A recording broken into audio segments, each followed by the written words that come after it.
What is your posture when it comes to your belief in yourself, in the belief in what it is that you have to offer to people, the problems you can help solve, or rather the solutions to the problems, right? What is your posture? What is your belief when it comes to that?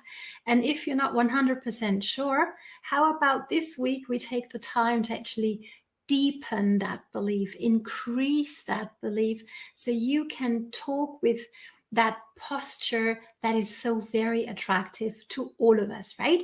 Hello and welcome. I'm excited you are here. In case we haven't met before, my name is Katrine from bloomwithkatrine.com, and I'm coming live to you from the beautiful Bavarian forest over here in Germany. Now, whether you're joining me live or later on the replay, please don't be shy.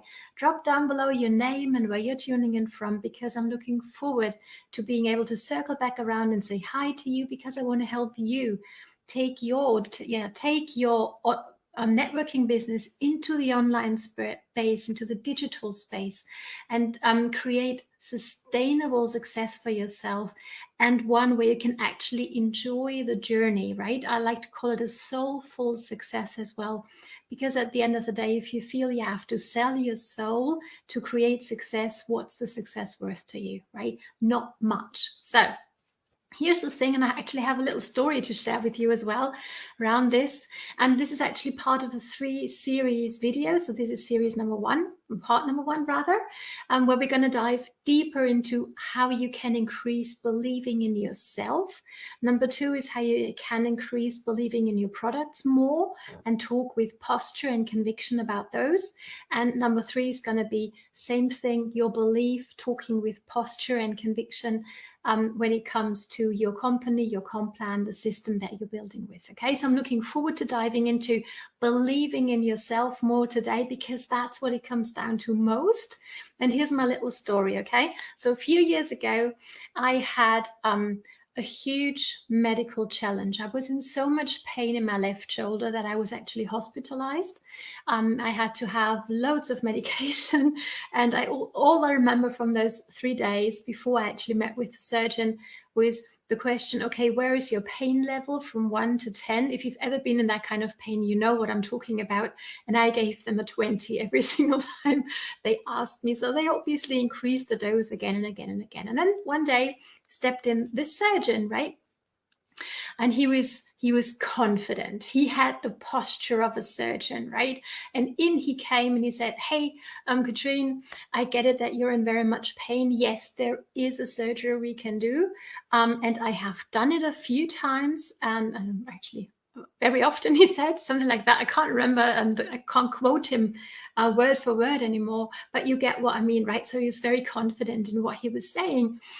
And here's the catch, and where this is really important. He actually didn't want me to have the surgery, but he didn't tell me that. He let me come to that conclusion that there actually was another alternative for me, because this was actually something huge for me. Not only was it painful, but I was just building up my practice as a body and dance therapist, right? And not being able to move my arm just like this, right? It was I couldn't even do this movement. So I was really on the brinks of having to quit my career that I'd chosen, right? So this meant something for me. And just imagine yourself, I mean, maybe you've been in a situation like this or not, and there is a surgeon coming in, and they go like, well, yeah, I have this surgery. I have done it before. I kind of feel it might help you. But then again, you never know. There's no guarantees in life, right? That's a kind of posture that's going to leave us feeling insecure. Like, are you even sure you can do this procedure? Do I really trust you enough to cut my body open? I'm not sure, right? Whereas my surgeon coming in, hey, I am this experienced surgeon and I'm here to help you.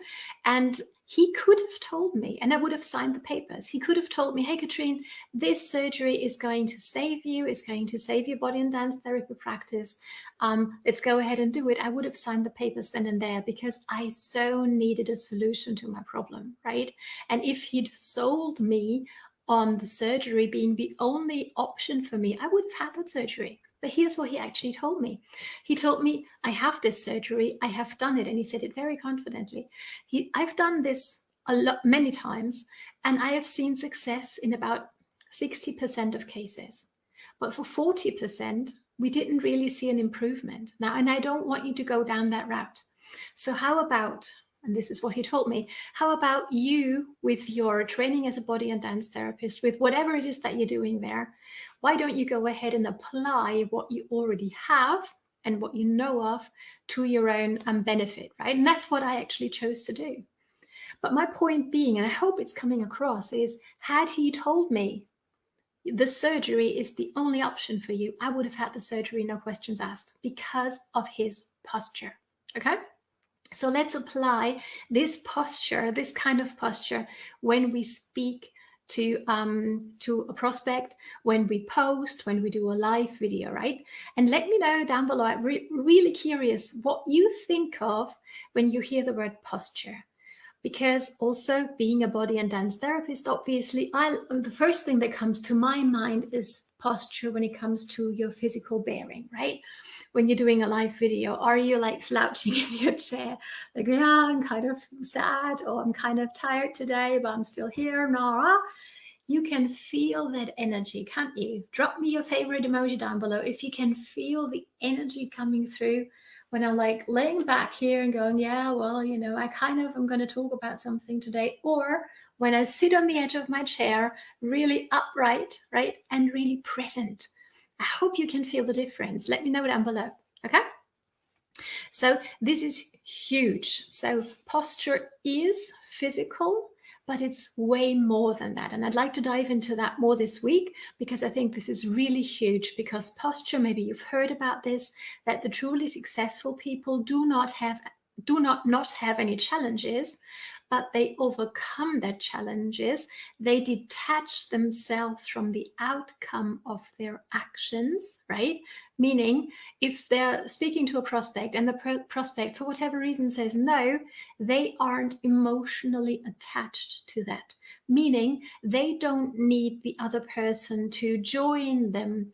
They don't need the other person to share their belief for their own belief to be strong in themselves and what it is that they have to offer. But their belief is unshakable, okay? And that's what we want to acquire as well.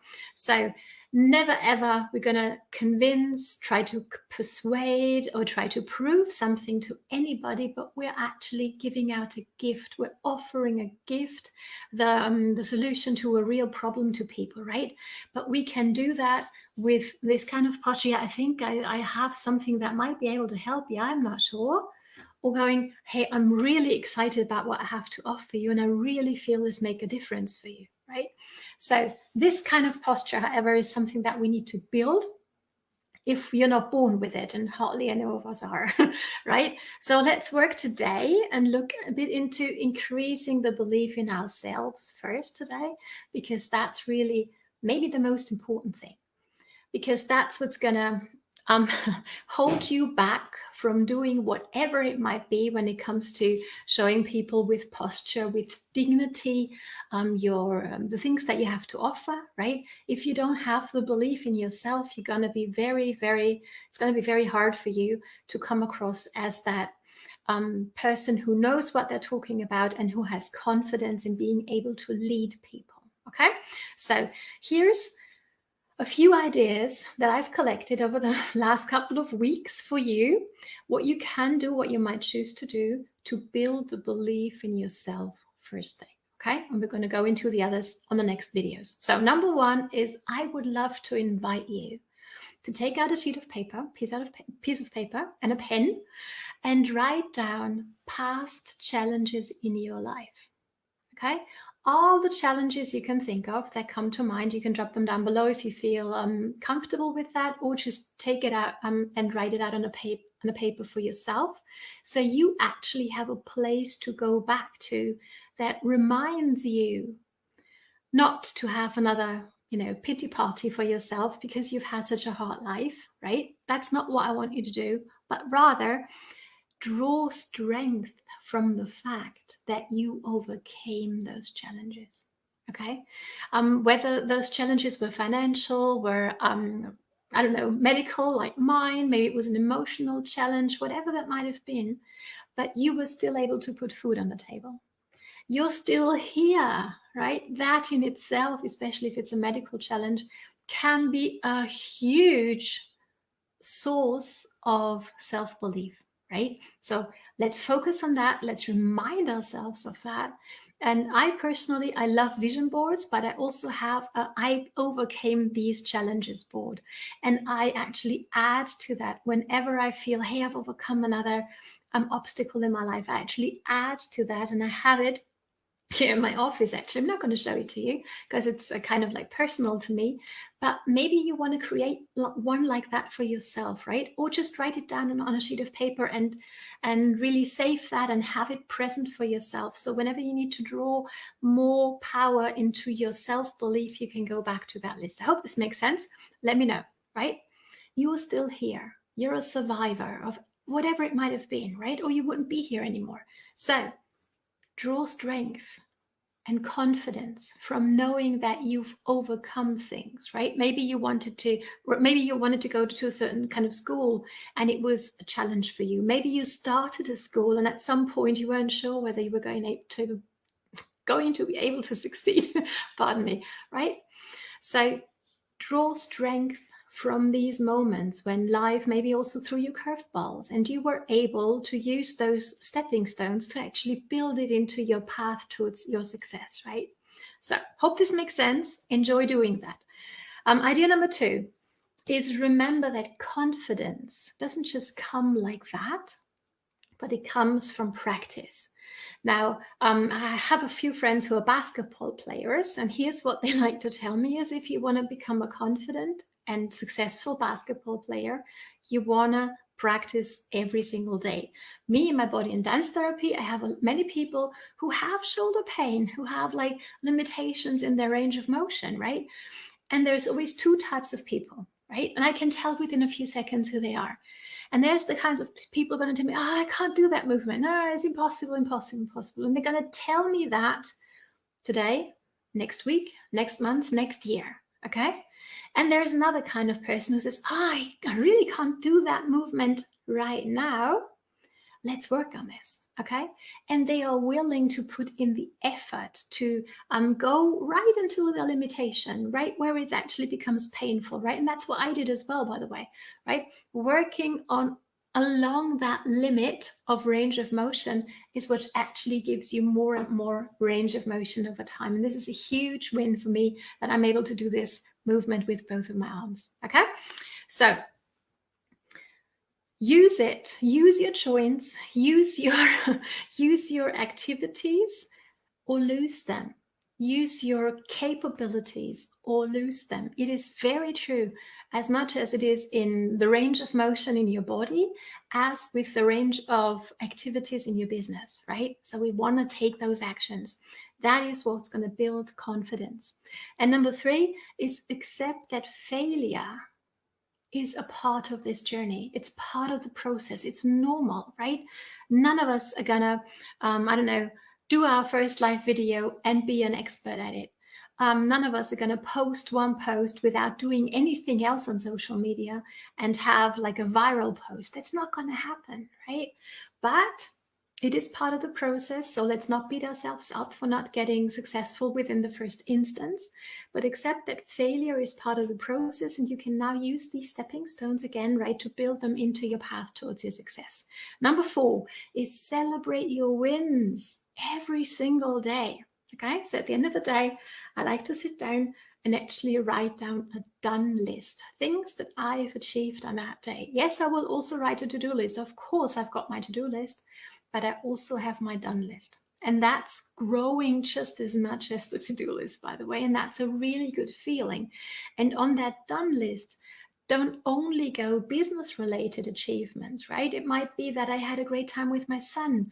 It might be that I took time to do my dance practice, right? So I'll be able to go ahead and move also in the next couple of years, right? So that can be a little win, whatever that might look like for you. So create a done list, celebrate your little wins. That's going to build your self-confidence very much. I can tell from experience. And also when you have people who send you thank you notes, messages like, hey, you really helped me out with this. So this is so great. Thank you so much for recommending this, that, or the other thing that you may have recommended to them. Save these awesome feedback as well. Yes, you can use them in your stories and in your posts and in your live videos. Yes, you can do that. But I would also save them in a place. Maybe you create a folder on your Google Drive or on your computer, right? Where you have that as a collection to go back to again on the days that, even if you have a strong sense of self-belief, usually, which I would definitely say that I have. But yet on some days, for whatever reason, we might be doubtful, right? We might be holding ourselves back. And to me, it's very, very helpful to be able to, okay, hang on, Katrine, I've got this place where people, where I've saved, like screenshot messages from people who thank me for what it is that I do. So I can go back there and draw strength from that before, for example, I go live, right? Really, really helpful tip as well. So I hope these are helpful for you. Drop me down below what was your biggest aha moment. And if you're looking to maybe go deeper into what is it, I'm going to phrase this, what is it that, or how would I like to show up, especially on social media? I got an amazing blueprint for you. That is what started my online journey, and I would love to introduce you to that. So drop the word blueprint down below if that's something you'd like to see. And thanks so much for watching. Enjoy applying these tips, and I can't wait to dive deeper into how we can build the belief in our products, in our services, and the things that we have to offer more on Wednesday. See you then. Take care, be blessed, healthy, and happy. All the best from Katrine. Bye.